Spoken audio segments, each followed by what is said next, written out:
अपनी इनकी हालत देखें। भगोड़े शाह साहब चीफ जस्टिस के सर की कीमत रखी 1 करोड़ रुपया और गायब हो गए, अभी तक गायब है। सिर्फ ये जलसों में आता है, क्योंकि जलसे में मौब होती है ना, तो आप पुलिस वाले जितने भी भेजें वो स्टेज तक तो नहीं पहुंच सकते, उन बेचारों का अपना कुछ उम्र निकल जाएगा, जलसा करके फिर गायब हो जाता है।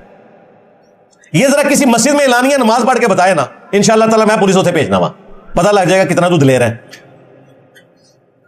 अनाउंसमेंट करके मैं कल फुला मस्जिद में नमाज पढ़ने जा रहा हूं और मेरे साथ और कोई बंदा नहीं होगा, अपने घर का एड्रेस बता दे जिधर तू रात को सोता है। सिम तक इसने बदल दी है। टीएलपी में काफी सारे हमारे स्टूडेंट भी मौजूद हैं, मैंने उनको कहा वो थी रहो, खबर बस दे रहा करो मनो।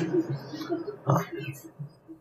तो एक एक खबर पहुंच रही होती है अल्लाह के फजल से, एक एक चीज मैंने अपडेट की हुई होती है, क्योंकि ये इन्होंने मुझे अपना एक मद्दे मुकाबल डिक्लेयर कर दिया है। मेरे लिए तो ऑनर की बात है कि हजारों के मजमे में किसी मौलवी को, किसी अपने मुखालिफ फिरके वाले को डिस्कस नहीं कर रहे, मुझे कर रहे हैं।